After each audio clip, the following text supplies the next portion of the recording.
بالله من الشيطان الرجيم. بسم الله الرحمن الرحيم.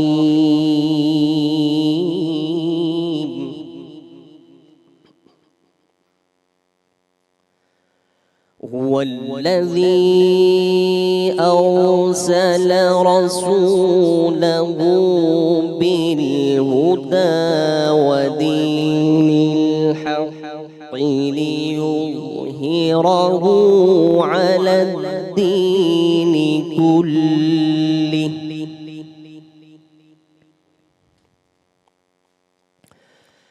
وكفى بالله شهيدا.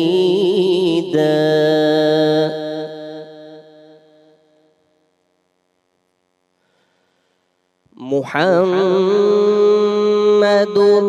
رسول الله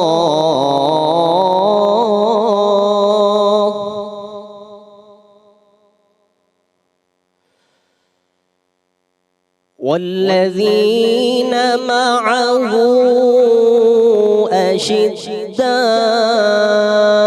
على الكفار رحماء بينهم تراهم ركعا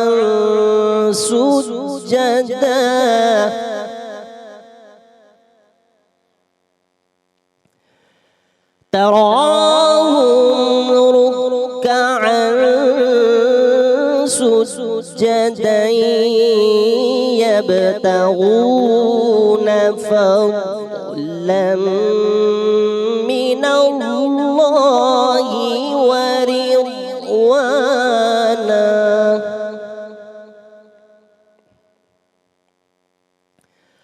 سيماهم في وجوههم من أثر السجود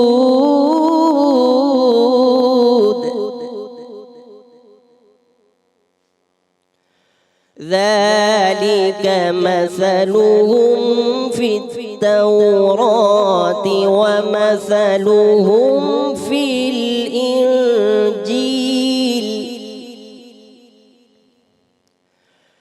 كزرع أخرج شطأه فآزره فاستغلظ فاستوى على سوقه يعجب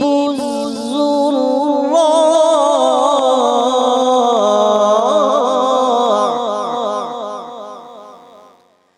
ليغيظ بهم الكفار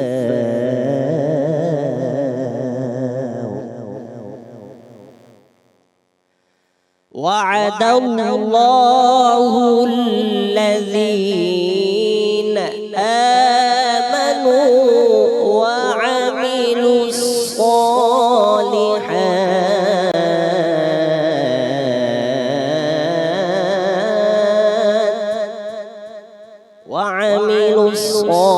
الصالحات منهم مغفرة وأجرا عظيما. صدق الله العلي العظيم.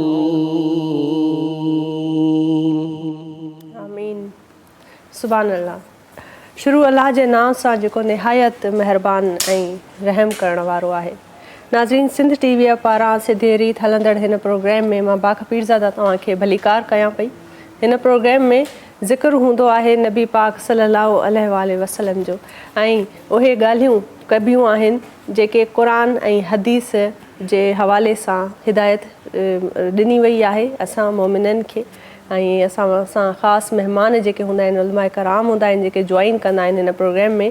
ऐं ज़बरदस्त नात कॉम्पिटिशन बि कंदा आहियूं असां। ऐं इहो नात कॉम्पिटिशन जेको आहे इहो हबीब कुकिंग ऑयल वारनि जे पारां जेको आहे उहो तावन कयो वियो आहे। पर जेको असांजे सॼे ओवरऑल हिन प्रोग्राम जो तावन आहे से आहे करशे जामी शीरीअ जो तावन। करशे जामी शीरी 100% ख़ालिस अरकनि सां तयारु शुदा हिकिड़ो शरबत आहे जेको अफ़्तारनि ऐं सहरनि में इंजॉय कयो वेंदो आहे ऐं हर दिलि अज़ीज़ आहे। हर उमिरि जे माण्हूअ खे ॿार हुजे या वॾो हुजे, करशे जामी शीरी फेवरेट हूंदो आहे हुनजो। बहितरीनु हिन जो जेके फ्लेवर्स आहिनि उहे बि लाजवाब आहिनि। हिननि में इलायची फ्लेवर जेको आहे हिननि जो ॾाढो सुठो आहे। ऐं जेको आहे जॾहिं तव्हां खाओ था, स्नैक्स था अफ़्तारी में असां खाऊं, तरियल शयूं घणियूं था खाऊं त थोरो बदहज़मी थी पवंदी आहे ऐं ओवर ईटिंग जो अहसासु ईंदो आहे, त पोइ तव्हां इलायची फ्लेवर जो जेको आहे करशे जामी शीरी उहो अगरि खीर में इंजॉय कंदा त ॾाढो सुठो सिहत ते हुनजो असरु पवंदो आहे। बहितरीनु हुन जेके हिन जो मां सम्झंदी आहियां फ्लेवर आहे, रिफ्रेशिंग लाइट रिफ्रेशिंग अहसासु थींदो आहे जॾहिं असां करशे जामी शीरी इंजॉय कंदा आहियूं। हर मौसम में इंजॉय कयो वेंदो आहे, पर अॼुकल्ह जेका मौसम आहे कराचीअ जी उन में त ख़ासि तौर ते इहो इंजॉय कयो वञे थो ऐं हिकिड़ी नीड थी पवंदी आहे, छो त इन खां पोइ हिकिड़ो एनर्जेटिक फील ईंदो आहे। जॾहिं करशे जामी शीरी जो शरबत असां पीअंदा आहियूं त फील थींदो आहे त ॼण माना हिकिड़ी एनर्जी अची वई आहे पाण में। सो ॾाढो बहितरीनु हिननि जो शरबत आहे। इहो ज़बरदस्तु असांखे हिननि जेको आहे तावन कयो आहे असांजे प्रोग्राम खे, उन खां गॾोगॾु असांजे प्रोग्राम खे तावन कयो आहे पीक प्रिंस सुपर बिस्किट वारनि। सुपर बिस्किट वारनि जो चवणु आहे the original super the nations favourite आहिनि साईं, बहितरीनु सुपर आहिनि ऐं चांहि सां इनखे माण्हू इंजॉय कनि था। ऐं इफ़्तारियुनि खां पोइ जॾहिं चांहि हलंदी आहे त उन में बिस्किट बि ॾाढो वॾो रोल प्ले कंदा आहिनि। उन सां गॾु हिननि जा केक्स आहिनि, सॉफ्ट बेक्स चॉकलेट केक आहिनि हिननि जा सुपर जा। सो बहितरीनु इहे बि जेके असां इन्हनि तावन कयो आहे असांजे प्रोग्राम खे ऐं इन ई तावन जे हवाले सां असांजो जेको कॉम्पिटिशन आहे नात कॉम्पिटिशन जेको हलंदो उन में ज़ाहिर आहे जेको विनर थींदो उनखे हबीब ऑयल वारनि जो गिफ्ट आहे उहो वेंदो। बहितरीनु ख़ासि गिफ्ट आहे जेके हबीब ऑयल वारनि जे तरफ़ां असां पंहिंजे विनर्स खे ॾींदा आहियूं। नात कॉम्पिटिशन जॾहिं थींदो आहे त बहितरीनु असां वटि पार्टिसिपेंट्स ईंदा आहिनि ऐं हर को पंहिंजे हिसाब सां बहितरीनु नात पढ़ंदो आहे ऐं दिलि सां पढ़ंदो आहे। पर पोइ बि छो त असां वटि कुझु जजिस हूंदा आहिनि जेके वधीक ख़बर हूंदी आहे त उन्हनि जी परफॉर्मेंस उहे सुर जे हवाले सां अदायगीअ जे हवाले सां इन शइ खे जज कंदा आहिनि। सो इन करे वेल डिज़र्व जेके विनर्स हूंदा आहिनि, फाइनलिस्ट जेके हूंदा आहिनि उहे सिलेक्ट थींदा आहिनि ऐं उन मां को न को विनर हूंदो आहे जेको सिलेक्ट थींदो आहे। उन सां गॾोगॾु मुंहिंजूं भेनरूं जॾहिं मूंखे ॾिसंदियूं आहिनि त उन्हनि जी कोशिशि हूंदी आहे त उहे इंतज़ारु कंदियूं आहिनि त जॾहिं असां किचन में वेंदा आहियूं त अफ़्तारीअ में अहिड़ी कहिड़ी ख़ासि रेसिपी आहे जेका अॼु असां ॿुधाईंदासीं पंहिंजे ॾिसंदड़नि खे। ख़ासि रेसिपी मां इन करे चवंदी आहियां छो त उहे झटपट तयारु थियण वारियूं रेसिपीज़ हूंदियूं आहिनि। असांजो जेको शेफ फैसल आहे मिंटनि में तयारु थियण वारियूं बहितरीनु रेसिपीज़ ॿुधाईंदा आहिनि ऐं उन्हनि रेसिपीज़ खे वरी जॾहिं तव्हां अप्लाई कंदा आहियो, ट्राए कंदा आहियो त उहो ॾाढो सुठो जेको आहे सो उनजो टेस्ट हूंदो आहे, उहो टेस्ट बि डेवलप कंदी आहे। ऐं वरी इफ़्तारीअ जो टाइम हूंदो आहे जॾहिं हीअ जेका असांजी ख़ासि इफ़्तार ट्रांसमिशन हूंदी आहे, सो इन इफ़्तारी ट्रांसमिशन में सभ खां वॾी जेका मां सम्झंदी आहियां कोशिशि हूंदी आहे हर औरत जी त उहा इहा हूंदी आहे त असांखे इफ़्तारीअ में अॼु कहिड़ी अहिड़ी नई शइ थिए। ख़ैर असां अरिड़हों रोज़ो अॼु आहे ऐं ख़बर नथी पवे कीअं असांजो जेका हिसो ॿियो अशरो बि हाणे इख़्तिताम ताईं पुॼण वारो आहे, ख़तमु थियण वारो आहे। ज़बरदस्त असांजूं जेके इहे आहिनि डिशिस से असांखे ॿुधाईंदा आहिनि शेफ फैसल। सो हींअर वञूं था फैसल। अस्सलाम वालेकुम फैसल, हाउ आर यू? अॼु कहिड़ी ख़ासि डिश असांखे ॿुधाईंदा? अॼु असां ठाहियूं पिया करशी जामी शीरी सां गॾु ठाहियूं पिया स्ट्रॉबेरी शेक। ठीकु आहे, ॿार बि शौक़ सां पीअंदा, तव्हां बि पीअंदव। विटामिन सी आहे, एनर्जेटिक ड्रिंक आहे, तमामु बहितरीनु करशी जामी शीरी सां गॾु ठाहियूं पिया। ऐं हिन लाइ असां खणंदासीं हिकिड़ो ब्लेंडर ऐं हिन में असां विझंदासीं, मां बनाना बि हिन में विझां पियो, 2 केला बि विझां पियो सही, ताकी रोज़े खां पोइ हिकिड़ी सुस्ती थी वञे, कमज़ोरी थी वञे त हे ज़रूरु विझंदा। मौसम बि वरी अहिड़ी आहे, गर्मियूं कहिड़ियूं अची वियूं नाज़रीन। नहीं ज़ाहिर आहे रोज़े रखण वारा माण्हू जेके आहिनि से वर्किंग बि आहिनि, ईअं त आहे कोन त रोज़ो रखी माण्हू घर वेही थो रहे, कमु थो करे, ॿाहिरि निकिरे थो, ॿाहिरि जो मौसम अहिड़ो आहे, उञ लॻी थी पवे त उन में तव्हांजी एनर्जी ऐं सिहत सुठी हुजणु खपे। त हिते 2 अदद केला विधा ऐं हिकु स्ट्रॉबेरीज़ तक़रीबन 7 खां 8 खणी वठिजो। मां 1 खां 1.5 गिलास या 2 गिलास या 1 वॾो मग तव्हां जीअं ठाहिणु चाहियो। ठीकु आहे, हिन जो लीव्स सॉरी गार्निशिंग वारो हली वियो, हिन में लीव्स हिन जो निकिरी वेंदो हिकिड़ो। अच्छा, हिन में असां विझंदासीं 1 कप खीर थधो, सफ़ा चिल्ड हुजे, सफ़ा थधो। ठीकु आहे, खंडु विझंदासीं 1 चांहि जो चमचो, छाकाणि त हिन में करशी जामी शीरी बि वेंदो।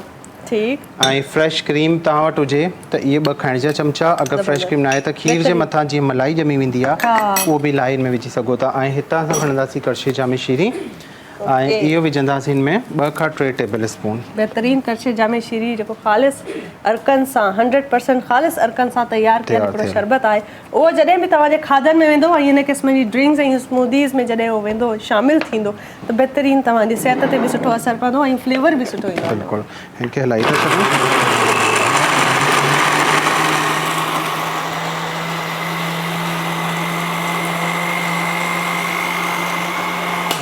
तक़रीबन ही 2 गिलास तव्हांजा तयारु थी वेंदा।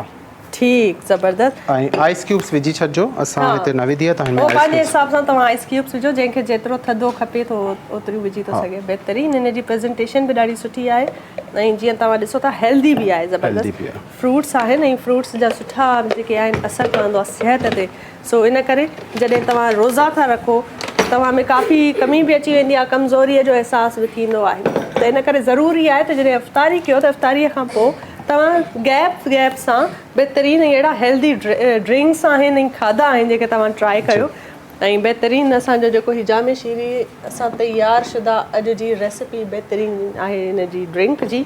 इहा ड्रिंक बि तव्हां ज़रूरु ट्राई कंदा ऐं जॾहिं ट्राई कयो त असांखे फीडबैक ज़रूरु ॾींदा कयो ख़बर त पहिरीं शेफ त असांजी ड्रिंक्स जेके आहिनि उहे कीअं पसंदि अचनि थियूं इहे रेसिपीज़ इन्हनि जे बारे में भला तव्हां छा था सोचो त फीडबैक तमामु ज़रूरी आहे। जी हाणे तलो कुकिंग ऑयल में असां ठाहींदासीं रायते वारी ॾही फुल्की जीअं साओ मसालो हूंदो आहे न ॾही फुल्की मां थोरी डिफरेंट कई ठाहियां पियो। हिते 1 पाउ खां 1.5 पाउ जेतिरी ॾही खणंदो हुनमें थधो पाणी विझंदो 1/2 कप ऐं हिनखे चङी तरह फेटे वठिजो। पोइ साई चटणी हिकिड़ी ठाही आहे जंहिंमें 1/2 कप सावा धाणा 1/2 कप पूदनो ऐं 1 नंढो साओ मिर्च 1 गणी थूम जी। ठीकु आहे इन चटणीअ जी बि रेसिपी ॿुधाइजो न। मां बिल्कुलु ज़बरदस्त केनी असां इहो बि शेफ असांखे 4 खंड जा चमचा हिन में असां साई चटणी मिलाई छॾी। ये ॾाढी ज़बरदस्त दही फुल्की ठहंदी थोड़ी डिफरेंट ठहंदी। हिन में विझंदासीं चाट मसालो 1 चांहि जो चमचो। ठीकु आहे इहो मिलाई छॾींदो ऐं हाणे हिन जे मथां जेको दाग ठाहींदासीं उहो ठाहींदासीं तलो कुकिंग ऑयल सां गॾु। ज़बरदस्त थी वई तयारु। ऐं हिते खणंदासीं तलो कुकिंग ऑयल 4 खंड जा चमचा 4 खां 5 खंड जा चमचा। ठीकु आहे तलो कुकिंग ऑयल विझंदासीं 4 खां 5 खंड जा चमचा। हिन जे मथां दाग ठहंदो। ठीकु ऐं हिन में असां विझंदासीं लौंगी मिर्च जेके साबित वारा हुजनि 2 खां 3 तोड़े विझंदा कयो हिन खां छा थींदो हिन जो दाग सुठो ठहंदो आहे फ्लेवर निकिरी ईंदो आहे मिर्च सही। ये 2 खां 3 तोड़े विझंदासीं बाक़ी साबित विझंदासीं कड़ी पत्ता ऑप्शनल आहिनि अगरि तव्हां वटि आहिनि त पोइ विझो न कड़ी पत्ता जो सुठो फ्लेवर ईंदो छाकाणि त इंटीरियर में या काफ़ी इलाइक़नि ते कड़ी पत्तो नथो मिले। कराची हैदराबाद में या सखर में मिली वेंदो बाक़ी जॻहियुनि ते न मिलंदो आहे। अक्सर माण्हुनि वारी पंहिंजे लॉन में कड़ी पत्ता जो जेको प्लांट आहे उहो बि ज़रूरु करे रखियो आहे ऐं इहे शयूं ज़रूरु करणु घुरिजनि जीअं धाणा था थियनि ऐं फूदनो आहे जेके पुदीनो चइबो आहे इहे पंहिंजा जेके आहिनि न तव्हां प्लांटेशन बि करे था सघो पंहिंजे घर में। अच्छा 1 साओ मिर्च बि विधो आहे ऐं 3-4 लौंगी मिर्च कड़ी पत्ता विधा। हाणे हिन में विझंदासीं अछो ज़ीरो ऐं जीअं ही अछो ज़ीरो हिन में थी वेंदो हिते थोरो सो कारो लूणु बि विझंदासीं वो टेस्ट लाइ। ओके हल्को सो में मिलाईंदासीं ऐं हिन जो दाग थोरो तव्हां ॾिसो ज़बरदस्त तड़को आहे असांजी ॾहीअ में लॻी वियो आहे। हाणे असां दही फुल्की ऐड कंदासीं लेकिन हिते बि खणंदासीं दही फुल्की हमेशह मिक्स करे चमचे सां न विझंदा कयो। पहिरीं दही फुल्की पाणी में पिसाईंदो पिसाइण खां पोइ तव्हां जॾहिं हिनखे विझंदो प्लेटर में थधी करे हुन जे बाद हिन जे मथां मसालो विझंदा कयो न त चमचो जेको असां हिलाईंदा आहियूं न दही फुल्की टुटी पवंदी ख़राबु न थींदी। प्रेज़ेंटेशन जो ख़्यालु कबो आहे ऐं जेके जीअं चइबो आहे न त तव्हां पंहिंजनि रिश्तनि खे बि नाज़ुक हूंदा आहिनि उन्हनि खे डेलिकेटली हैंडल कबो आहे त ईअं ई खाधा बि ईअं ई हूंदा आहिनि उन्हनि खे जॾहिं तव्हां डेकोरेशन ते अचो था त उन्हनि खे बि डेलिकेसीअ जो ख़्यालु रखो डेलिकेटली उनखे सजायो ऐं प्यार सां सर्व कयो त पोइ जेके खाईंदा आहिनि न उन्हनि खे बि सुठियूं वाइब्स ईंदियूं आहिनि। ज़बरदस्त क़िस्म जी तलो में असांजी बहितरीन रेसिपी तयारु आहे दही फुल्कनि जी। ऑयल सां छा चवंदा आहिनि तलो कुकिंग ऑयल जो मां तलो में पकाओ हमें सेहतमंद बनाओ। असांजी सेहतमंद दही फुल्की आहे तव्हां ट्राई करे था सघो ऐं इंजॉय करे था सघो। बहितरीन असांजा ही खाधा हूंदा आहिनि जेके इंजॉय कंदा आहिनि। अच्छा, अफ़्तारीअ में वरी अक्सर हूंदो आहे न माण्हू जेके आहिनि ॿ कैटेगरीज़ जा हूंदा आहिनि, जेके चवंदा आहिनि असांजी अफ़्तारी कॾहिं बि दही फुल्कीअ खां सिवा कोन थींदी, ॿिया वरी चवंदा आहिनि असांजी अफ़्तारी कॾहिं बि फ्रूट चाट खां सिवा कोन थींदी। त इन करे ॿ शयूं लाज़मी हूंदियूं आहिनि असांजे अफ़्तारियुनि में। शेफ तव्हांखे छा पसंदि आहे वधीक? मां सभु कुझु खाईंदो आहियां, सभु कुझु ठाहे बि सभु कुझु इन करे खाईंदा बि सभु कुझु। बिस्मिल्लाह करे जेको मिले अल्लाह जो शुक्र करे खाईंदो आहियां, कुझु बि हुजे मां कॾहिं बि न कंदो कि हे छो न पचियो आहे, हिन में हे शइ न आहे। ज़बरदस्त, मां अल्लाह जो शुक्र करे हर शइ खाईंदो ऐं करण बि ईअं घुरिजे, छो त असां ब्लेस्ड आहियूं त असांखे मिले थो, अफ़्तारियूं नसीब थियनि थियूं ऐं असां खाऊं था। न त कुझु अहिड़ा माण्हू बि आहिनि जेके मोहताज आहिनि, उहे वीचारा सॼो ॾींहुं बुख ते हूंदा आहिनि ऐं उन हवाले सां जेको आहे ॾाढो उनखे मुश्किल सां उन्हनि जो टाइम गुज़रंदो आहे। ऐं बहितरीन जॾहिं तव्हां रेसिपी ट्राए कंदा आहियो त इन खां पोइ चांहि ज़रूरी हूंदी आहे, ऐं चांहि हूंदी आहे ज़बरदस्त टपाल मेज़बान जी। असां बि ट्राए कंदा आहियूं, तव्हां बि ज़रूरु इन शइ खे ट्राए कजो ऐं पियो, ऐं इन खां सवाइ मज़ो न ईंदो आहे, ईअं लॻंदो आहे न त हीउ रोज़ो हले थो पियो। अफ़्तारी थियण जो अहसासु पोइ थींदो आहे जॾहिं माण्हू चांहि पीअंदो आहे। सो नाज़रीन, बहितरीन इहे असांजूं ॻाल्हियूं आहिनि जेके बहितरीन असांजा मसाला बि हिन में ईंदा आहिनि। जेके मसाला आहिनि से मलिका फूड वारनि जा मसाला आहिनि, जेके बि असां हिन में रेसिपी में पंहिंजा इस्तेमालु कंदा आहियूं। बहितरीन इन्हनि जो फ्लेवर हूंदो आहे, बहितरीन इन्हनि जो जेको आहे टेस्ट हूंदो आहे, सो तव्हां ज़रूरु ख़ालिस आहिनि, बहितरीन आहिनि, ऐं उहे तव्हां ज़रूरु ट्राए कजो ऐं हिन रेसिपीज़ जी फीडबैक ज़रूरु ॾिजो। ऐं हुन सां गॾोगॾु हींअर छो त नात जो टाइम थी वियो आहे, हिकिड़ी नात ॿुधी था वठूं। बहितरीन असांखे जेको आहे फैज़ान साहिबु आहिनि, उन्हनि जी ख़ूबसूरत नात आहे, हुन सां आगाज़ था कयूं। ऐं अहिड़नि महफ़िलनि में रसूल पाक जो ज़िक्र न हुजे ईअं थी नथो सघे। सो नात रसूल मोहम्मद सल्लल्लाहु अलैहि वसल्लम जो जेको आहे हिन वक़्तु थियो आहे। जी फैज़ान साहिबु, बिस्मिल्लाह कयो। सल्लल्लाहु अलैहि जा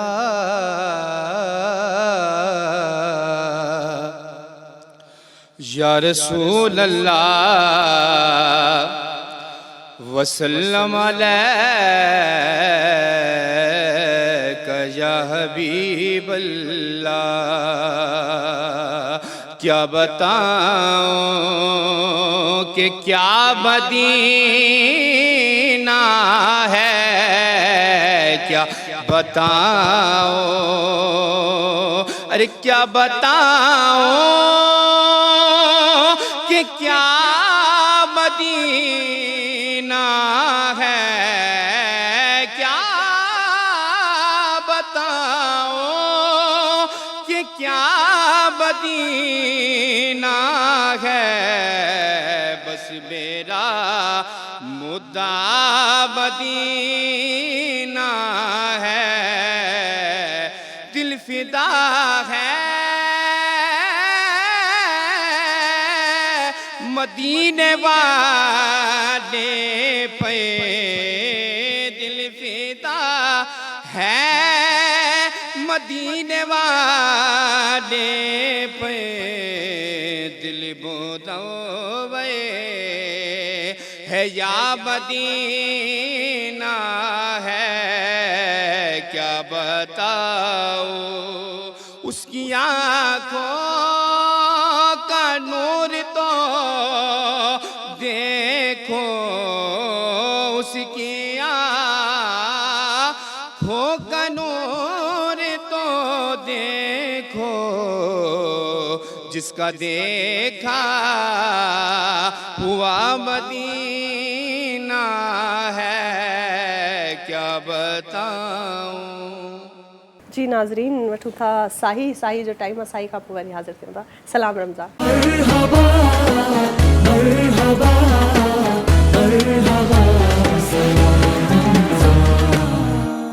मलिकार नाज़रीन, सलाम रमज़ान में भलीकार ऐं बहितरीन असांजे प्रोग्राम जो शुरूआत थी चुकी आहे।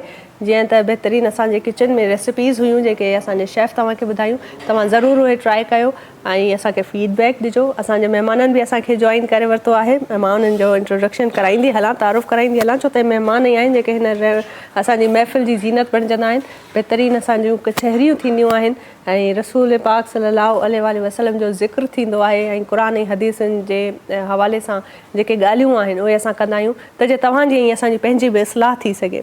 असांखे जॉइन कयो आहे अलामा साहिबु आबिद अली गफ़ारी साहिबु आहिनि असां सां गॾु। अस्सलाम वालेकुम अलामा साहिबु, भलीकार कयूं था तव्हांखे पंहिंजे शो में। उन सां गॾु जंहिं असांखे जॉइन कयो आहे सा बहितरीन ख़ासि पर्सनैलिटी आहे, पाकिस्तान पीपल्स पार्टीअ जी रहनुमा त आहिनि, पर उन सां गॾोगॾु ॾाढी सुठी मां सम्झंदी आहियां साफ़ दिलि ख़ातून आहिनि ऐं उहे जिते बि कमु कंदियूं आहिनि सोशल एक्टिविस्ट आहिनि सोशली ॾाढो सुठो कंदियूं आहिनि ऐं औरतुनि जे लाइ हिकिड़ी दिलि में हमदर्दी रखण वारियूं हिकिड़ी सपोर्ट उनजी जेका पर्सनैलिटी आहे न उहा वॾी सपोर्ट आहे सो जिते बि कमु कंदियूं आहिनि जीअं बि कंदियूं आहिनि पंहिंजो पाण जो 100% पंहिंजो पाण कंट्रीब्यूट कंदियूं आहिनि पंहिंजी सोसाइटीअ में वेलकम कयूं था उज़मा कामरान खे अस्सलाम वालेकुम उज़मा वेलकम करते हैं आपको हमारे शो में और नाज़रीन बहितरीन नातख़्वां आहिनि जेके असांखे जॉइन कयो आहे कुदसिया आहे असां सां अस्सलाम वालेकुम कुदसिया ऐं मोहम्मद यूसुफ कादरी साहब अस्सलाम वालेकुम कादरी साहब इहे ॿई नातख़्वां आहिनि नात पढ़ंदा ऐं ज़ाहिरा नात कॉम्पिटिशन हली रहियो आहे असांजे प्रोग्राम में ॾिसंदड़नि खे त ख़बर आहे पर मां वरी बि अर्जन असांखे हाणे जॉइन कयो उन्हनि खे ॿुधाईंदी हलां त बहितरीन नात कॉम्पिटिशन थो हले पियो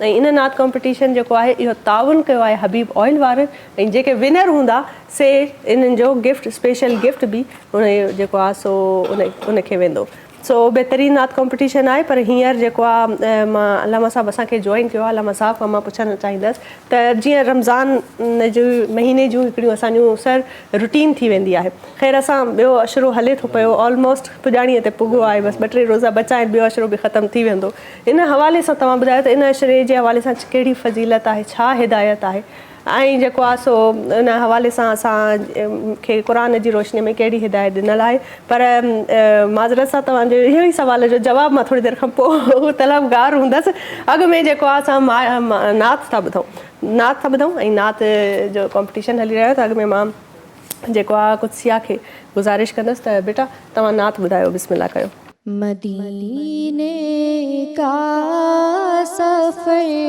है और मैं नम दीदा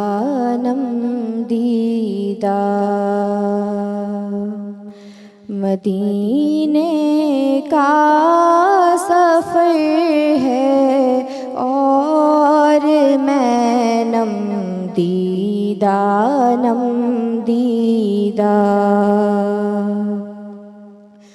जबी अफसुरदा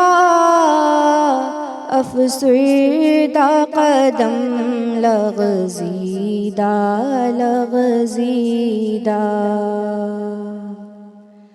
चला हूँ एक मुजरिम की तरह मैं जानिबे तैबा चला हूँ एक मुजरिम की तरह मैं जानिबे तैबा नज़र शर्मिंदा बदन लर्ज़ीदा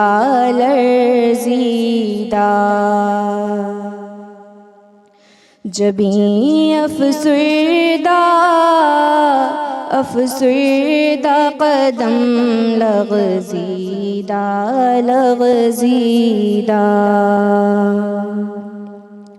किसी के हाथ ने मुझको सहारा दे दिया वरना किसी के हाथ ने मुझको सहारा दे दिया वरना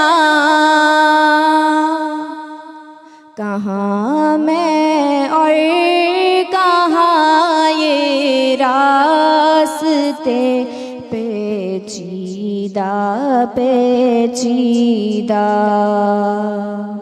कहाँ मैं और कहाँ ये रास्ते पेचीदा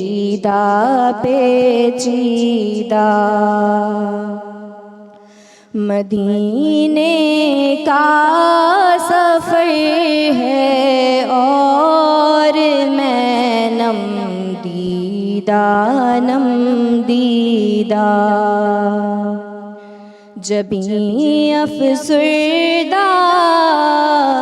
अफसुर्दा कदम लग़ज़ीदा लग़ज़ीदा। सुभान अल्लाह बेहतरीन। ऐं हींअर जेको आहे ज़ाहिरा अलामा साहब असां सां गॾु मौजूदु आहिनि। मां उन ई सवाल ते ईंदसि वापसि। अलामा साहब तव्हां खां सवाल पे कयोसीं त जेको आहे ॿिए अशरे जी फज़ीलत जे हवाले सां। अल्हम्दुलिल्लाह रमज़ान शरीफ़ जा 30 रोज़ा अलाह जी रहमत आहिनि ऐं नबी पाक अलैहिस्सलातु वस्सलाम फरमायो त पहिरियों अशरो बरकत आहे, ॿियो अशरो रहमत आहे, टियों अशरो गुनाहनि जी बख़्शिश जो ज़रियो आहे। ऐं ॿिए अशरे में नबी पाक अलैहिस्सलातु वस्सलाम फरमायो त इस्तग़फ़ार जो ज़्यादा पढ़णु बहितरीनु अमल आहे। उन में इहो आहे त इहो वाहिद रोज़ो जेको आहे, ॿियूं सभु इबादतूं, नमाज़ इहा इबादत आहे, माण्हू नमाज़ में बीहंदो रिया करे ज़ाहिर थी सघे थी। ज़ाहिर ॻाल्हि आहे नमाज़ लाइ बीहे, मसले ते बीहे, ॾिसण वारो ॾिसी सघे थो, हीअ नमाज़ पढ़े थो। ऐं ॿी जेकी बि इबादतूं आहिनि, हज आहे, ज़ाहिर ॻाल्हि आहे माण्हू पाकिस्तान खां वञे, कहिड़े मुल्क खां वञे त बि इहा रिया करे थी सघे थी, माण्हू हज ते वञे पियो ॾिसी सघे पियो। रोज़ो वाहिद इबादत आहे जेकी रिया करे खां पाक आहे। आउं वेठो आहियां, मूंखे रोज़ो आहे, कंहिं काई ख़बर न आहे रोज़ो आहे या न आहे। जॾहिं हिकु त रोज़े में इंसान अलाह तबारक व तआला जे तमामु वेझो थी वेंदो आहे। ऐं हिन अशरे में अगरि इस्तग़फ़ार जे माण्हू ज़्यादा विर्द वज़ाइफ़ करे त हुनजी ईअं सम्झो त नबी पाक अलैहिस्सलातु वस्सलाम फरमायो आहे त जेको हिकु रमज़ान खां वठी ॿिए रमज़ान ताईं जेको रोज़ा रखे थो पाबंदी सां, उनजा सॼे साल जा गुनाह हिन रोज़े जे करे अलाह तबारक व तआला माफ़। सुभान अल्लाह, छा ॻाल्हि आहे, बहितरीनु ॻाल्हि आहे, ज़बरदस्त तव्हांजी ॻाल्हि हुई ऐं बहितरीनु मैसेज हुयो। ऐं हींअर मां गुज़ारिश कंदसि असां वटि नात ख़्वान जेके आहिनि उहे मोहम्मद यूसुफ क़ादरी साहब आहिनि, उनखे मां गुज़ारिश कंदसि त उहे पंहिंजी नात पढ़नि। बिस्मिल्लाह कयो।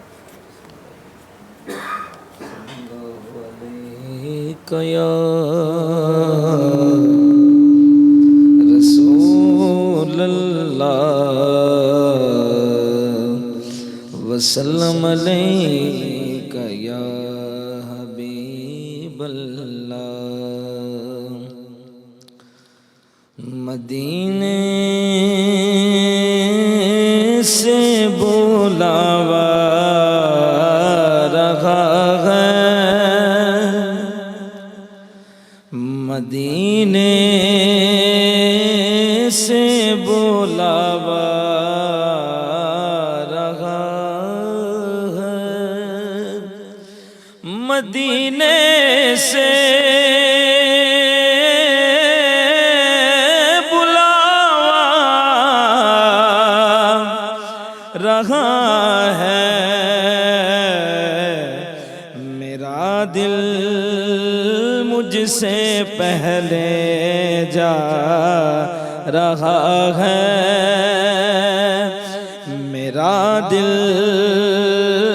मुझसे पहले जा रहा है। यहाँ मर्जी नगी चलती किसी की, यहाँ मर्जी नहीं चलती किसी की, मदीने वाला ही बुलवा रहा है, मदीने वाला ही बुलवा रहा है, मदीने वाला ही बुलवा रहा है। और ये चक्की सैयदा की चल रही है, ये चक्की सैयदा की चल रही है, ये चक्की सैयदा की चल रही है,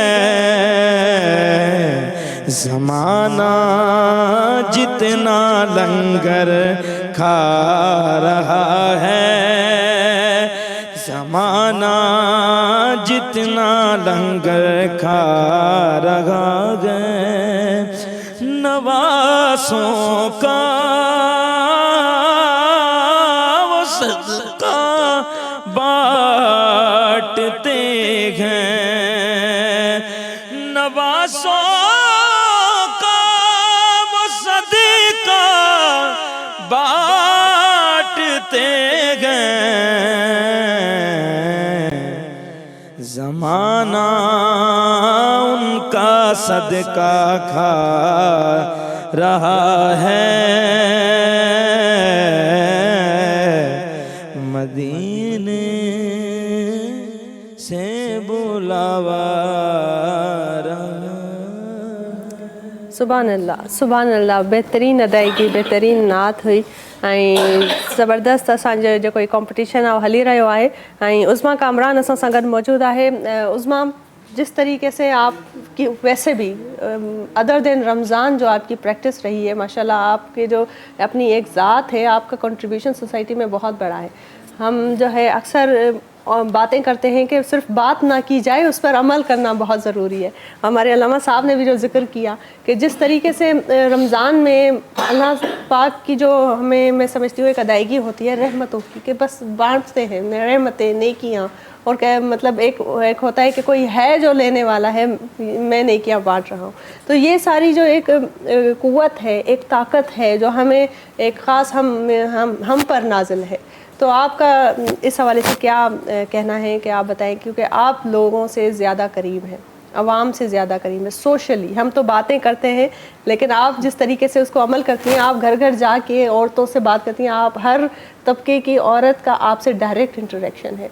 रमज़ान में आप ये बताएं कि क्या इस चीज़ की आप एक्टिविटी करती हैं और आप क्या समझती हैं कि क्या असरअंदाज है ये चीज़ें इन एक्टिविटीज़ की, और लोगों का क्या फ़ीडबैक होता है? बिस्मिल्लाहिर्रहमानिर्रहीम। बहुत शुक्रिया। पहले तो मैं कहूँगी बात आपने मुझे मदद किया यहाँ पर, बिल्कुल ठीक कहा। ये महीना तो है ही ख़ास तौर पे रहमतों का, और वो रब जो है वो बहुत गफ़ूर रहीम है। वो तो अपने हर बंदे पे हर दौर में हर वक्त मेहरबान रहता है।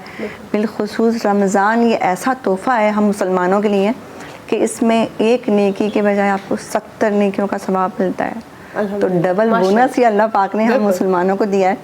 अल्हम्दुलिल्लाह मैं उम्मती हूँ उस हसीन, कहते हैं एक शख्स की, एक हसीन फूल की दुनिया में महकता रहेगा ता क़यामत। अपने हुजूर की शान में जितना हम बयान करें उतना कम है। ये कहूँगी कि हम सब खुश नसीब हैं, और हम सबको चाहिए कि हम उनकी इताअत करें। जो हमारे हुजूर ने फरमाया है कि इंसानियत पहले, बिल्कुल, बाद में कोई फ़िरका, क्या बात। लेकिन आप ही करके भी दिखाती है ना, आपको ये हिम्मत कहाँ से मिलती है? बस अल्लाह पाक हर इंसान में ये जज्बा रखता है, बस कुछ लोग पहचान लेते हैं अपने आप को, कुछ लोग ढूंढ रहे होते हैं। अल्लाह पाक सबको एक अच्छा मुसलमान और एक अच्छा इंसान बनने की तौफीक दे। तो बस लोगों का जुड़ना, कुछ इत्तफाक भी होता है, कुछ आपकी कोशिशें भी होती हैं, कुछ दुआएं भी होती हैं। तो वो दुआएं हमें लेके चल रही हैं, वरना हमारी इतनी ज़्यादा कोई ज़ात में ऐसी खासियत नहीं है। और दुआएं हमारी भी आपके साथ हैं, और उम्मीद है कि आप और भी आगे इस तरह चलती रहेंगी। नाज़रीन, साई वेठूं था, साई का पवरी हाज़िर थियूं था। ॾिसंदा रहो सलाम रमज़ान।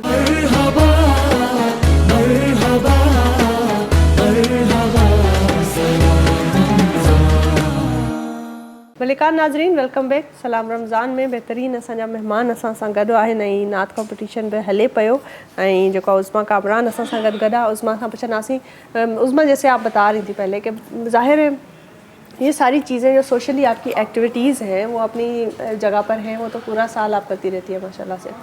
जो आप ख़ास तौर पर इन दिनों में देख रही हैं, रमज़ान के दिनों में, क्योंकि बहुत सारी जो है ना, मैं समझती हूँ ऐसे लोग हैं, एक तो हालात और महंगाई ने पहले ही हर किसी का जो है ना वो हालत ख़राब की हुई है। ऊपर से आप जिस तरीके से देखती हैं, तो क्या ऐसे मसाइल हैं जो ख़ास तौर पे रमज़ान में हमारी आवाम को देखने को मिलते हैं? कहूँगी तो लोगों को बुरा लगेगा मगर हकीकत है कि रमज़ान में हमारा मुल्क पाकिस्तान ये वाहिद ऐसा मुल्क है जहाँ महंगाई जो है ना वो 10% बढ़ा दी जाती है। बिल्कुल, और इस पर कोई डिबेट नहीं करता। वेट मेयर जो हमारा इदारा है वो खामोश होके, हमारे डीसीज़ खामोश होके ऐसे चुप लगा लेते हैं जैसे उन्होंने तो पूरे महीने का रोज़ा रख लिया हो, जो कि नहीं होना चाहिए। आप फ़ॉरेन ममालिक में देखें, आप जापान में देखें और कंट्रीज़ में देखें, वहाँ पर बिलखुसूस रमज़ान में मुसलमानों के लिए दस्तरखान जो है वो वसी कर दिए जाते हैं, और जो आपके जो प्राइस होते हैं वो इंक्रीज़ नहीं होते, उसको और कम कर दिया जाता है। कम करने के बजाय हमारे यहाँ उल्टे बढ़ जाते हैं, महंगाई बढ़ जाती है। तो ये हमारी आवाम भी है, मैं बताऊँ, ये आप सब सिर्फ अपने हुक्मरानों को ना दिया करें कसूरवारियाँ, हर कोई ये आवाम भी करती है। मगर आवाम वो जो ख़रीदने वाले हैं वो मजबूर हैं, जाहिर सी बात है, उन्होंने रोटी रोज़ी तो खानी है ना, और जो जिन्होंने रोटी रोज़ी कमानी है वो सोचते हैं कि हम पूरे साल का इसी महीने कमा लेंगे। हालांकि ये बहुत शदीद गुनाह है। हम पूरे रोज़े रमज़ान में रोज़े रख रहे हैं, नमाज भी पढ़ रहे हैं, सारी चीज़ें कर रहे हैं, आप अखलाक भी बड़ा अच्छा कर लेते हैं, मगर आप ये जो 10 रुपये किलो के बजाय 50 रुपये किलो चीज़ कर देते हैं जी, इसका जवाब वो सोचते हैं शायद अल्लाह लेगा नहीं उनसे। तो ये बड़ी एक मैं समझती हूँ, हर दफ़ा मैं जब से ज़्यादा होश से माला है, जब से उस होश में ही मैं कहूँगी कि जब से मैंने देखा है चीज़ों के प्राइस इंक्रीज़ क्यों हो जाते हैं। आप बींग मुस्लिम हैं तो आप तो और ज़्यादा मैं कहती हूँ आसानियाँ बांटें, तो बड़ा ये इस चीज़ का होना चाहिए, इस पे काम होना चाहिए। और दूसरा ये कि जो क्या हाल है मईशत, और दूसरा ये जो वेल बीइंग हमारी फैमिलीज़ हैं वो अपने दस्तरखान को इतने ताम सजा लेती हैं, तो इससे अच्छा है कि वो सिर्फ इतना एहसास कर ले कि हमारे अड़ोस पड़ोस में कोई ऐसा तो नहीं जो सिर्फ खजूर और पानी से रोज़ा खोले, क्योंकि काफ़ी ऐसे लोग भी हैं जो सिर्फ रोज़ा खोलते हैं अफ्तारी में, उनके पास खजूर और पानी होता है और कुछ खाने के लिए चीज़ें नहीं। ऐसे लोग हैं इस वक्त। तो मैंने जो देखा है, जो प्रीवियस ईयर गया है, उससे अब जो मैं देख रही हूँ कि लोगों के पास रहने का भी घर नहीं है। कुछ लोग लाइट्स के बगैर बैठे हुए हैं, इलेक्ट्रिसिटी के बिल इतने उनके आ गए हैं, वो वही पता ना, गरीब क्या खाएगा, क्या कमाएगा, क्या पे करेगा, क्या पहनेगा, बिल्कुल समझ नहीं आता। बिल्कुल ऐसे ही है। और इसी बात को कंटिन्यू करते हुए अलामा साहब असां सां गॾु वेठा आहिनि। अलामा साहब खां मां पुछंदसि त साईं, हाणे इहे ॻाल्हियूं आहिनि दुनियावी मसइला, इन्हनि दुनियावी मसइलनि खे असां दीनी हवाले सां जेके असांखे हिदायतूं मिलनि थियूं कीअं सुधारे था सघूं, छा करणु घुरिजे, तव्हां छा था सम्झो? अलैहिस्सलाम जी नमत जे मथां अलाह जा वॾा करम ऐं अहसान आहिनि, ऐं जेके मालदार आहिनि उन्हनि जे मथां अलाह तबारक व तआला ज़कात जी सूरत में, फितर जी सूरत में वाजिबात रखिया आहिनि त जेके अमीर यानी मालवंदा माण्हू आहिनि उन्हनि जी मिल्कियत में हिसो आहे गुरबा ऐं मसाकीन जो। अहिड़े तरीक़े सां रमज़ान जे महीने में जेको फितरो आहे उहो सिर्फ़ु गुरबा जे लाइ कयो वियो आहे, उहो ईद नमाज़ खां अॻु में ॾियणु घुरिजे। जेको हुकूमत पाकिस्तान हिन वक़्तु रेट शो कयो आहे, शायदि तक़रीबन 300 रुपया हिन वक़्तु फ़ी माण्हू ते, ऐं फितरो जो हुकुम इहो आहे त हर शख़्स ॾेई सघे थो, उन जे लाइ वाजिबु आहे, हर शख़्स, नंढे ऐं वॾे ते वाजिबु न आहे, बल्कि जेको शख़्स आहे, जेके घर में भाती आहिनि, सभिनी जे फितरो अदा करण जे लाइ लाज़िम आहे। ऐं फितरो कंहिंखे ॾियणु घुरिजे? अव्हां जे आस पास पड़ोस में, अव्हां जे मुल्क में, अव्हां जे ॻोठ में जेके गुरबा आहिनि, जिन खे ईद जे सामान जे लाइ रक़म शायदि न बि हुजे, वो फितरे जी सूरत में मां उन्हनि खे मदद करे सघो था, उनखे ॾेई सघो था ताकी हू पंहिंजी ईद खे सुठे तरीक़े सां मल्हाए सघनि। बिल्कुलु ईअं ई आहे। ऐं वाक़ई में ॾिसो वञे त असांजे जेको आहे इस्लाम में, दीन में केॾियूं आसानियूं पैदा कयल आहिनि। अगरि असां उन शइ खे फॉलो कयूं त को ॾुखियो ॾींहुं न ॾिसी सघंदो। असांजे जेके बि भाइर भेनरूं ॾिसनि था, इहे सभु जेके पंहिंजे पाड़े ओड़े वारनि जो बि ख़्यालु कनि, ऐं जेको आहे सो मुस्तहिक़नि मिसकीननि जो बि ख़्यालु कनि। बहरहाल इन ते अॻिते ॻाल्हि ॿोल जारी रखंदासीं, पर हींअर जेका आहे असां वटि कॉम्पिटिशन थो हले पियो नात जे लाइ, त नात खे मां गुज़ारिश कंदसि, नात मां असां सां गॾु भाउ मुंहिंजा वेठा आहिनि। मां चाहींदसि तव्हां पंहिंजो नालो अॻ में ॿुधायो ऐं पोइ तव्हां नात जी बिस्मिल्लाह कयो। हज़ारों अंबिया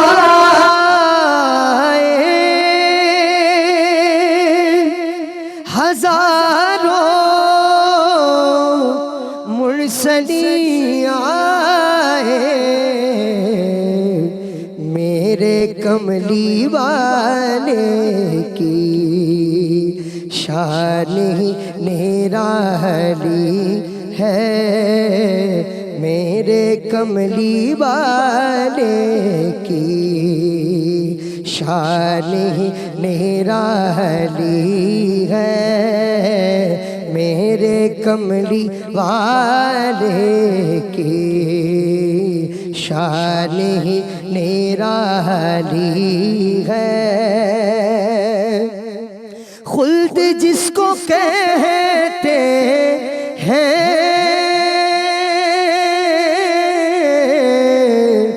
मेरी देखी भाली है,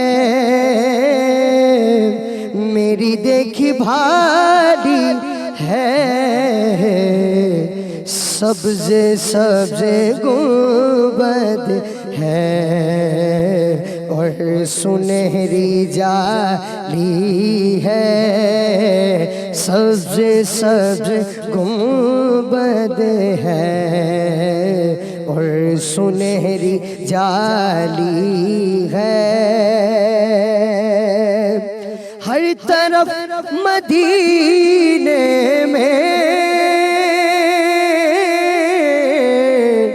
भीड़ है फकीरों की। हर तरफ मदीने में भीड़ है फकीरों की। एक देने वाला है सारा जग सवाली है। एक देने वाला है सारा जग सवाली है। मेरे कमली वाले की। सुभान अल्लाह, सुभान अल्लाह। बहितरीन नाज़रीन, प्रोग्राम हली रहियो आहे, जारी आहे, पर वक़्तु थियो आहे साहीअ जो। साही वठूं था, साही नथा वठूं, ठीकु आहे, साही नथा वठूं, अञा टाइम आहे असां वटि। असां वटि छा आहे त जेके प्रोग्राम हूंदा आहिनि लाइव, इनखे चइबो आहे सिधी रीत प्रोग्राम। सिधी रीत प्रोग्राम जेके हूंदा आहिनि उन्हनि में ईअं थी वेंदो आहे। त अञा आहे असां वटि टाइम आहे, ऐं टाइम आहे त मां चाहींदसि त असां सां गॾु कुदसिया आहे। मां कुदसिया खे गुज़ारिश कंदसि त बेटा आप एक और नात हमें सुनाए। जहाँ भी हो वहीं से दो सदा सरकार सुनते हैं। जहाँ भी हो वहीं से दो सदा सरकार सुनते हैं। सरे आईना सुनते हैं, पसे दीवार सुनते हैं। मैं सदके जाऊं की रहमतल लिल आलमीन के। मैं सदके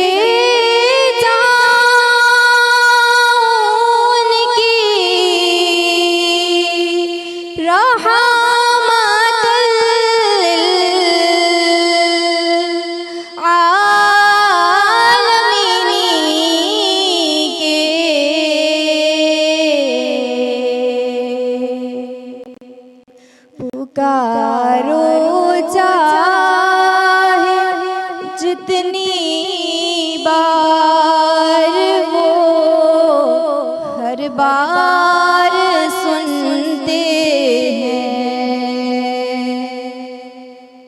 पुकारो चाहे जितनी बार वो हर बार सुनते हैं। मेरा हर सांस उनकी आहटों के साथ चलता है। मेरा हर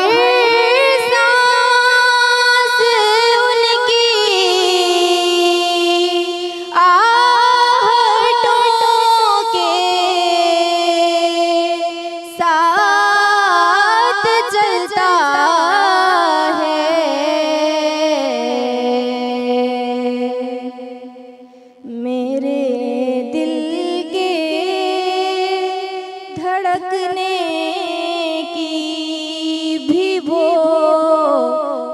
रफ्तार सुनते हैं,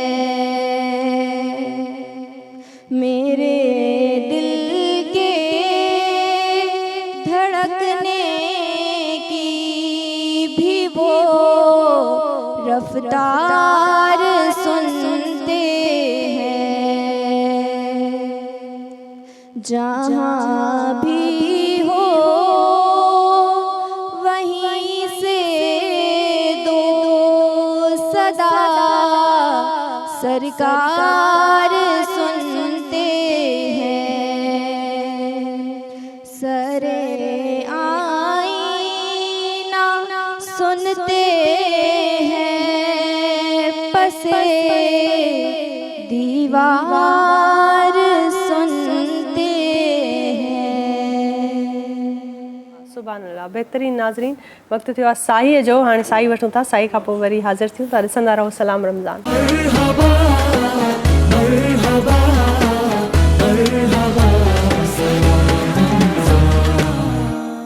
भलीकार नाज़रीन, सलाम रमज़ान में भलीकार ऐं बहितरीन नात कॉम्पिटिशन हली रहियो आहे, जेको हबीब ऑयल वारनि जी तरफ़ां स्पॉन्सर आहे, तावन कयो वियो आहे। बहितरीन इन्हनि जो गिफ्ट वेंदो असांजे अॼु जे विनर जे लाइ।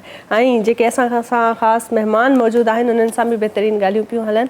ऐं अलामा साहब भी मौजूद हैं, ऐं उज़मा कामरान मौजूद है। उज़मा, बहुत अच्छे तरीके से जो आप हमारी बातचीत अभी हो रही थी ब्रेक से पहले, कि जो है इंसान का अपना इखलाक कितना मैटर करता है, और ये सारी चीज़ें हमारा इस्लाम, कुरान पाक और हदीसें और इन सब को अगर मजमुआ लिया जाए तो सिर्फ इसका मकसद सिर्फ ये है कि इंसान जो है वो इंसानियत से भरपूर हो और वो जो एक अच्छा इंसान साबित हो दुनिया में।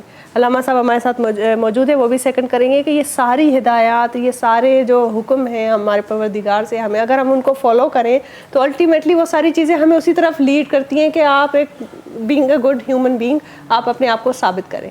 तो जब ये सब कुछ हम जानते भी हैं, बूझते भी हैं, समझते भी हैं, तो ऐसी क्या चीज़ है कि हम उस चीज़ को अमल नहीं कर पाते, अपने आप पे उन चीज़ों को प्रैक्टिस नहीं कर पाते? मुझे लगता है जिस इंसान में मैं होगी ना, वो इन चीज़ों से थोड़ा दूर हो जाता है, क्योंकि अल्लाह पाक ने हर इंसान को एक जैसा ही बनाया है। ये हमें डिसाइड करना होता है कि हम अपने अंदर के जज्बात या कोई गुस्सा या कुछ एग्रेशन होती है बाज़ लोगों में, उसको कंट्रोल वो कैसे और ये मैं तो शैतान की अलामत है, जिसको अल्लाह पाक ने खुद नापसंद किया है। बिल्कुल ऐसा है। देखिए, जिस इंसान में अखलाक ना हो, बेशक कितना भी रोज़गार हो, कितना नमाजी हो, वो मुकम्मल नहीं है। बिल्कुल बजा फरमाती। मगर कभी कभी आपका ये अखलाक आपको नुकसान भी पहुंचा देता है। अच्छा। जो आजकल का मुआशरा और दौर चल रहा है, हकीकत है। अच्छा। मगर मैं ये कहती हूँ कि आप अपना अखलाक जो है वो बुलंद रखें, आपके दुश्मन भी दोस्त बन जाते हैं।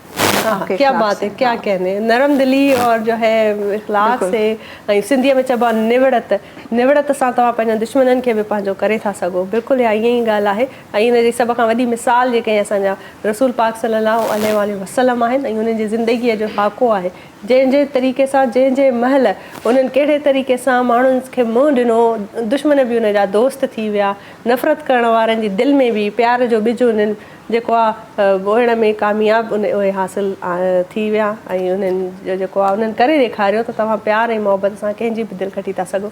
इन ते अॻिते ॻाल्हाइबो, पर हींअर नात कॉम्पिटिशन थो हले पियो। असांखे जेको आहे सो बहितरीन नंढड़नि नाट कॉम्पिटिशन बि जॉइन कयो आहे, नाट कॉम्पिटिटर्स, ऐं अली दोस्त नालो अथनि, बहितरीन नालो बि अथनि। ऐं मां चाहियां थी त तव्हां बेटा बिस्मिल्लाह कयो, नात ॿुधायो पंहिंजी।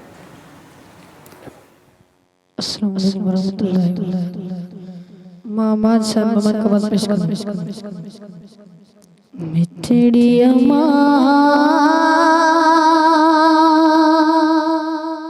ओ प्यारी अम्मा,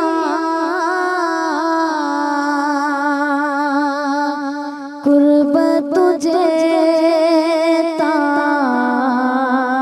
घोर बन्या, प्यार तुझे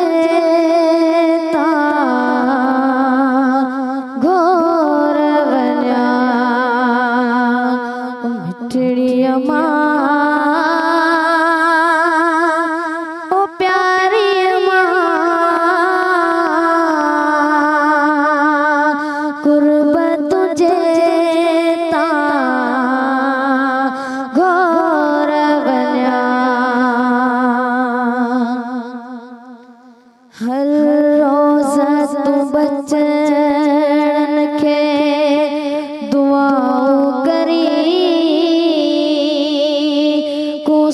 सुवान लगंदी पल पल चवी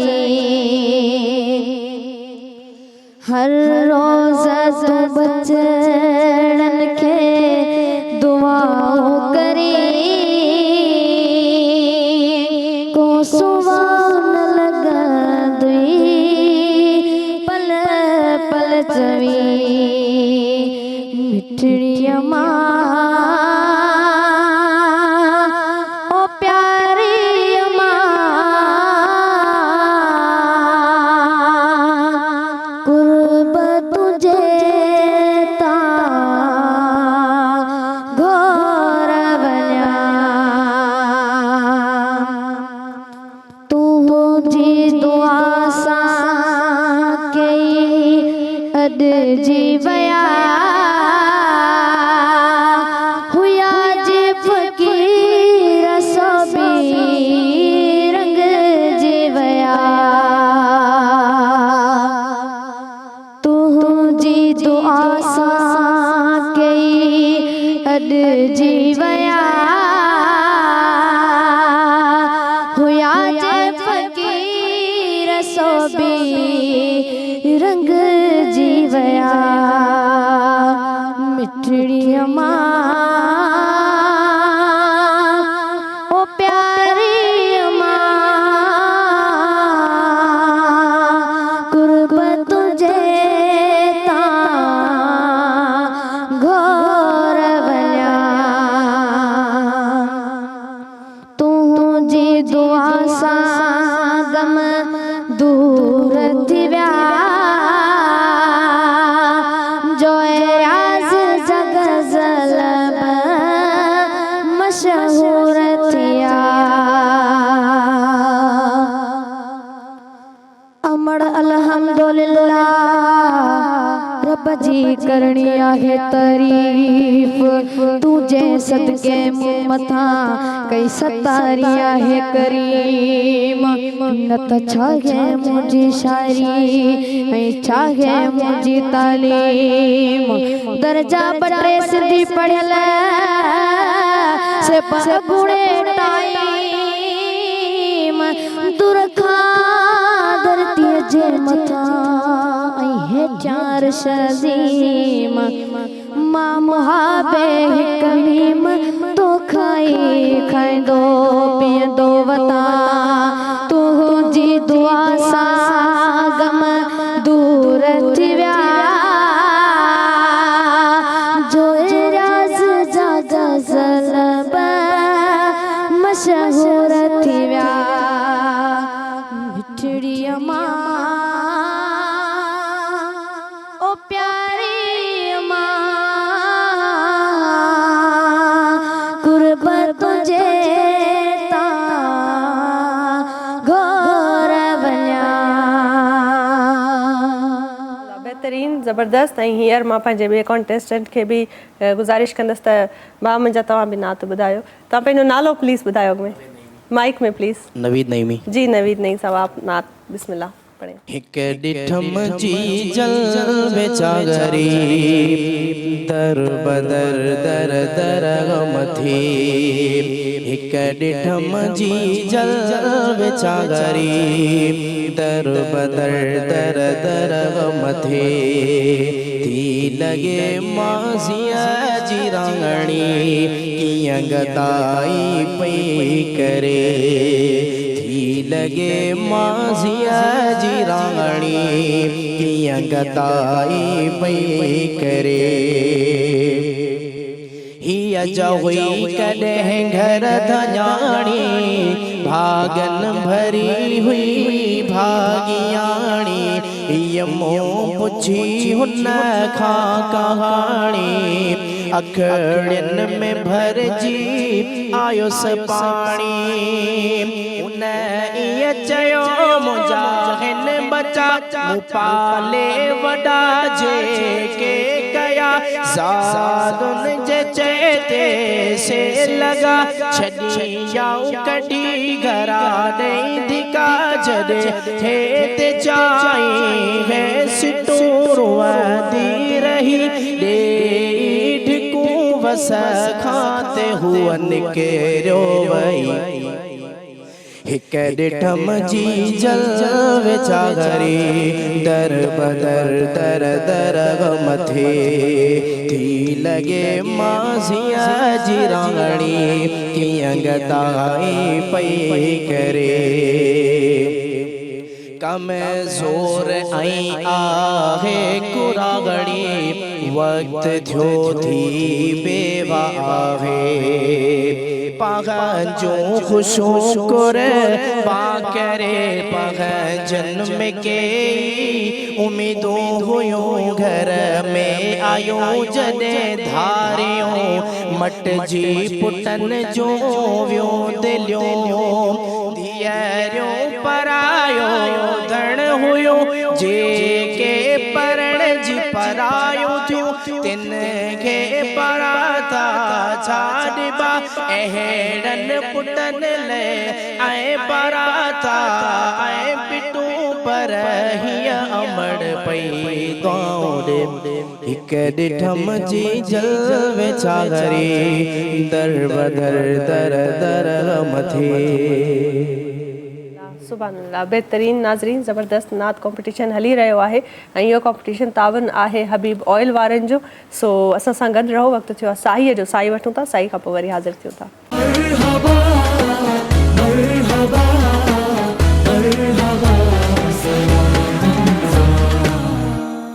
भलीकार नाज़रीन सलाम रमज़ान में भलीकार कयूं था तव्हांखे बेहतरीन असांजो कॉम्पिटिशन हली रहियो आहे नात कॉम्पिटिशन जेको हबीब कुकिंग ऑयल वारनि जे तरफ़ां स्पॉन्सर आहे तावन कयो वियो आहे ऐं बेहतरीन इन्हनि जा गिफ्ट्स जेके आहिनि उहे बि असां ॾींदासीं ऐं अली दोस्त नंढिड़ो असां वटि कॉम्पिटिटर्स हुयो ऐं जेको उनखे मां गुज़ारिश कंदसि त उहे नात ॿुधाइनि तॾहिं कॉम्पिटिशन में उनखे असां शामिलु करे सघूं बेहतरीन उन्हनि जी परफॉर्मेंस हुई जी बेटा तव्हां नात ॿुधायो हिन साल मौला गुआरे हिन साल मौला मुझवा गुआरे दुआ क्यों मदीनो दुआ क्यों मदीनो जल्दी दिखारे हिन साल मौला वेठो पुकारिया रोई रोज़ानो शिकयार जी कयो आहे दीवानो वेठो पुकारिया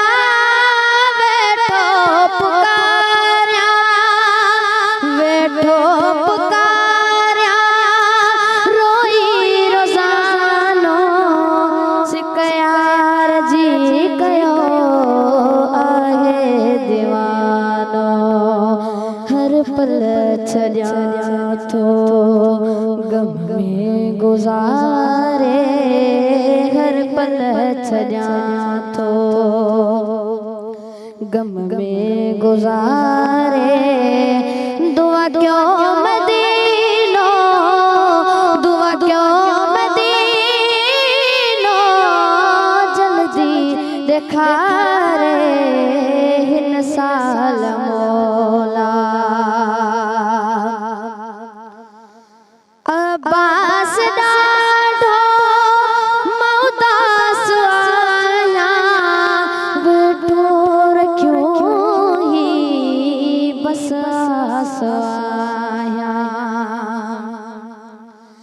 अब्बास ॾाढो अब्बास ॾाढो अब्बास ॾाढो मौदास आया वेठो रखियो ही बस आस आया हिक ॾींहुं लॻंदी कश्ती किनारे हिक ॾींहुं लॻंदी कश्ती किनारे दुआ क्यों मदीनो दुआ क्यों मदीनो जल्दी दिखारे हिन साल मौला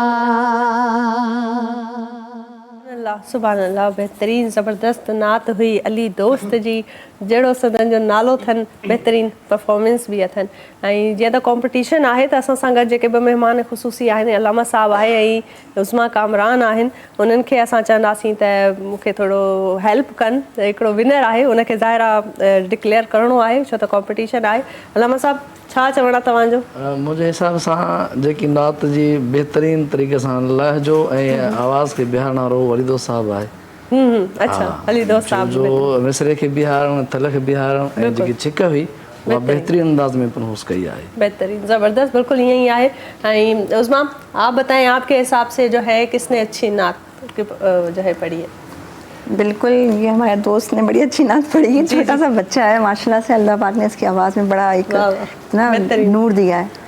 तो मैं यही कहूँगी कि फर्स्ट पोजीशन पे तो हमारा ये छोटा सा दोस्त ही आएगा।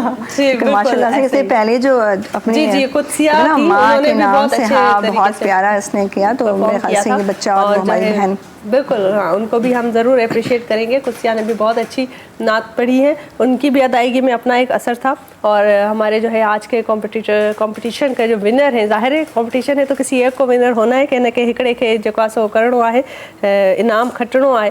सो अली दोस्त साहब जेके आहिनि असांजा विनर आहिनि, बहितरीन ज़बरदस्त। पुट बेटा तव्हां हेॾे अचो त तव्हांखे असां बहितरीन गिफ्ट आहे, ऐं गिफ्ट मां चाहींदसि त उस्मा ऐं अलामा साहब तव्हांजे हथनि खां हिननि खे गिफ्ट वञनि। आप प्लीज़ आए और आप इनको ये गिफ्ट दें। बेटा तव्हां हिते बीजो, हे तव्हांजो गिफ्ट आहे हबीब ऑयल वारनि जे पारां तव्हांजो गिफ्ट आहे। इफ़ यू कैन स्टैंड, हाँ जी आप आ जाए। जी जी जी जी जी ओके जी, ये मैं चाहूँगी कि हम आप जो है इनको गिफ्ट दे। ज़बरदस्त बेहतरीन गिफ्ट्स आहिनि ऐं कुकिंग ऑयल जे पारां ही गिफ्ट्स आहिनि। ऐं ये जेके हबीब कुकिंग ऑयल, उन्हनि जो ही गिफ्ट आहे जेको अली दोस्त खे थो वञे। ॾाढो सुठो बेटा, उमेदु आहे त अॻिते बि तव्हां हिन शइ खे कंदो, कंटिन्यू कंदा। विहो पंहिंजी जाइ ते विहो। ज़बरदस्त ज़बरदस्त एंड हैव अ सीट उस्मा। ॾाढो सुठो असांजो प्रोग्राम हुयो, जेको हिन प्रोग्राम खे मां सम्झंदी आहियां त जेको ताउन आहे उहो ॾाढो ज़रूरी आहे। छो त इहे जेके ताउन करण वारा असां वटि जेके ब्रांड्स आहिनि, जेके कंपनीज़ आहिनि, इहे बि असांजी फैमिलीअ जो हिकिड़ो हिसो आहिनि। असांजे प्रोग्राम खे तव्हां ताईं पहुचाइण में मदद कनि था। करशी जामे शीरीअ जो ताउन आहे, बहितरीन 100% ख़ालिस अर्कनि सां तयारु शुदा संदल ऐं गुलाब जे अर्कनि सां तयारु कयो वेंदो आहे। करशी जामे शीरीअ जो शरबत जेको हर दिलि अज़ीज़ आहे, हर अफ़्तारी ऐं हर सहरीअ में इनखे इंजॉय कयो वेंदो आहे ऐं हर कंहिंजो फेवरेट आहे। ज़बरदस्त इन जो अहसासु आहे, लाइट लाइट रिफ्रेशिंग फीलिंग्स ईंदियूं आहिनि जॾहिं तव्हां इनखे इन जो शरबत पीअंदा आहियो। ऐं अॼुकल्ह जेको कराची जो मौसमु आहे, एॾियूं गर्मियूं वधी वियूं आहिनि, हिन में ज़ाहिर आहे रोज़ेदारनि खे जेको आहे थींदो हूंदो, BP लो बि थींदो हूंदो, रोज़ो खोलण महिल ताईं उन्हनि खे उञ लॻंदी आहे, तबियत थोरी नासाज़ थी पवंदी आहे। त इन्हनि जो जेको फ्लेवर आहे, इलायची फ्लेवर ॾाढो सुठो इन्हनि जो फ्लेवर्ड आहे, इहो तव्हां इंजॉय कयो। खीर जे गिलास में तव्हां चाहियो त इलायची फ्लेवर वारो जामे शीरी इस्तेमालु कयो, या वरी उहो गुलाब ऐं संदल जो फ्लेवर इस्तेमालु कयो, पर उहो बि ॾाढो सुठो तव्हांजी सिहत जे लाइ उन ते सुठो असरु हूंदो आहे। उन सां गॾोगॾु जेको नात कॉम्पिटिशन हुयो सो हबीब कुकिंग ऑयल वारनि जो हुयो नात कॉम्पिटिशन। उन्हनि जो गिफ्ट उन्हनि खे वियो आहे। असांजा विनर्स हूंदा आहिनि ऐं जेके तव्हां ॾिसी रहिया आहियो उन्हनि खे ख़बर आहे ॾिसंदड़नि खे त हर रोज़ु हिकिड़ो कॉम्पिटिशन थिए थो नात जो।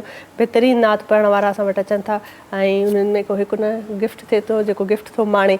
उन सां गॾु असांजे प्रोग्राम खे जिन ताउन कयो आहे सुपर पीक फ्रींस सुपर बिस्किट वारनि कयो आहे। इन्हनि जो चवणु आहे बहितरीनु बिस्किट्स आहिनि इन्हनि जा। ओप्स ईअं थी पवंदो आहे, छो त सिधी रीति प्रोग्राम जेके हूंदा आहिनि न, लाइव प्रोग्राम्स हूंदा आहिनि। इन में छा आहे त का बनावट, का कॉपी, का अहिड़ी शइ न हूंदी आहे। ईअं हूंदो आहे जीअं असां पाण वेठा आहियूं घर भाती पाण में ॻाल्हाईंदा आहिनि, पोइ कॾहिं का शइ किरी पवंदी आहे, कॾहिं कुझु किरी पवंदो आहे। सो इहा ई इन शइ जी ख़ूबसूरती आहे असांजे प्रोग्रामनि जी। सो न सुपर बिस्किट जो ताउन आहे the original and the nations favourite. बहितरीनु बिस्किट आहिनि, असां बि इंजॉय कंदा आहियूं, तव्हां बि ज़रूरु इंजॉय कयो। ऐं इन्हनि जा केक्स बि आहिनि, सुपर क्लासिक केक्स आहिनि, चॉकलेट केक्स आहिनि ऐं इहे था चवनि त बहितरीनु सॉफ्ट केक आहिनि इन्हनि जा चॉकलेट फ्लेवर। इहे तव्हां सुपर जा ज़रूरु इंजॉय कयो। ऐं इन्हनि असांजे प्रोग्राम खे ताउन कयो हो। हिननि जो जेको असां वटि हाणे छो त ज़ाहिर आहे कॉम्पिटिशन बि थी वियो आहे, हींअर वक़्तु पुॼाणी त पुॻो असांजे प्रोग्राम जो। ऐं हाणे वरी असांजो थींदो अफ़्तारीअ जो टाइम, त असां बि पंहिंजनि महिमाननि सां गॾु तव्हां सां गॾु अफ़्तारी कंदासीं। ऐं उहो दस्तरखान हूंदो करश जामे शीरीअ जो दस्तरखान, उन में सुपर बिस्किट जी बि शमूलियत हूंदी।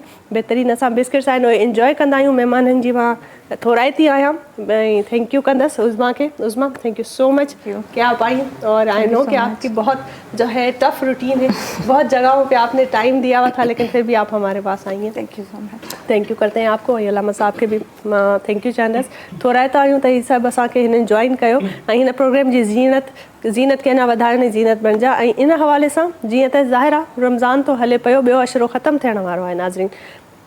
जीअं त असां चाहींदा आहियूं त काफ़ी ॻाल्हियूं कंदा आहियूं, वॾियूं वॾियूं ॻाल्हियूं हूंदियूं आहिनि, असां हदीसनि मां हवाला खणूं या क़ुर जी आयतुनि मां हवालो खणूं, पर ॻाल्हि इहा आहे त जेसिताईं इन्हनि शयुनि खे तव्हां पंहिंजी ज़िंदगीअ में अमल न कयो, अप्लाए न कयो, त इहे सभु हवाला बेकार थी था पवनि। ज़िंदगी आहे ख़ता जो हिकिड़ो मर्कज़, इंसान बि ख़ताउनि जो पुतलो आहे, ख़ताऊं थींदियूं रहंदियूं आहिनि, पर उन्हनि ख़ताउनि ते कीअं ओवरकम करिणो आहे इन जी हिदायत, इन जो असांखे जेको आहे रस्तो उहो असांजे क़ुर में ऐं हदीसुनि में ऐं असांजे दीन में असांखे मिले थो। त असांजी जेको आहे सो दुआ आहे त अलाह साईं असांखे अञा जेको आहे तौफ़ीक़ अता फ़रमाए त असां सही रस्ते खां सिधे रस्ते ते हली सघूं ऐं क़ुर ऐं हदीस ऐं दीन जी इस्लाह असांखे मिलंदी रहे ऐं असां इन शइ खे फॉलो कंदा रहूं। सो इहो हुयो असांजो प्रोग्राम पुॼाणी ते पुॻो आहे साईं, ऐं हाणे सुभाणे वरी इफ़्तार ट्रांसमिशन में तव्हां सां मुलाक़ात कंदासीं। अॼु जो प्रोग्राम जो वक़्तु पूरो थी चुको आहे, वेंदे वेंदे बहितरीनु नात आयो, उन नात सां तव्हांखे मोकिलाईंदासीं ऐं दुआऊं बि कंदा रहो। बहितरीनु भलारो महीनो आहे जेको हले थो पियो ऐं मूंखे बि दुआउनि में यादि रखो, पंहिंजो खोड़ सारो ख़्यालु रखिजो। वेंदे वेंदे नाते रसूलुल्लाह सल्लल्लाहु अलैहि वसल्लम ते साईं अल्लाह हाफ़िज़। जी सर बिस्मिल्लाह। अस्सलातु वस्सलामु अलैका या रसूलल्लाह, अस्सलातु वस्सलामु अलैका या हबीबल्लाह। हो जॾहिं मुल्क मदीने खां वापस महबूब रवाना थियासीं, सरकार रोई वेठासीं। हो जॾहिं मुल्क मदीने खां वापस महबूब रवाना थियासीं, सरकार रोई वेठासीं। हुयो दिल में इरादो न मोटी वञा, पर यार यको न रहियासीं, सरकार रोई वेठासीं। जॾहिं मुल्क मदीने खां वापस महबूब रवाना थियासीं, सरकार रोई वेठासीं। मुंहिंजी अखड़ियुनि खां रोज़ो दूर थियो, तब साग मुझे में हुजूर हुयो। मुंहिंजी अखड़ियुनि खां रोज़ो दूर थियो, तब साग मुझे में हुजूर हुयो। पयो तन मन तड़पे दिल बरले, पयो तन मन तड़पे दिल बरले। हो ज़र घट बनी यारम वासी, सरकार रोई वेठासीं। जॾहिं मुल्क मदीने खां वापस महबूब रवाना थियासीं, सरकार रोई वेठासीं। न की हाल कयो न हवाल कयो, इहे ॾींहड़ा बि वयड़ा गुज़री। न की हाल कयो न हवाल कयो, इहे ॾींहड़ा बि वयड़ा गुज़री। होया ज़ख्म दर में जाम मिठा, होया ज़ख्म दर में जाम मिठा। हो तो ससुर सले न सघियासीं, सरकार रोई वेठासीं। जॾहिं मुल्क मदीने खां वापस महबूब रवाना थियासीं, सरकार रोई वेठासीं। हुयो दिल में इरादो न मोटी वञा, पर यार यको न रहियासीं, सरकार रोई वेठासीं। सब्सक्राइब कयो असांजो official YouTube channel SIM TV HD Islamic ऐं वधीक अपडेट लाइ बेल आइकन खे क्लिक करियो।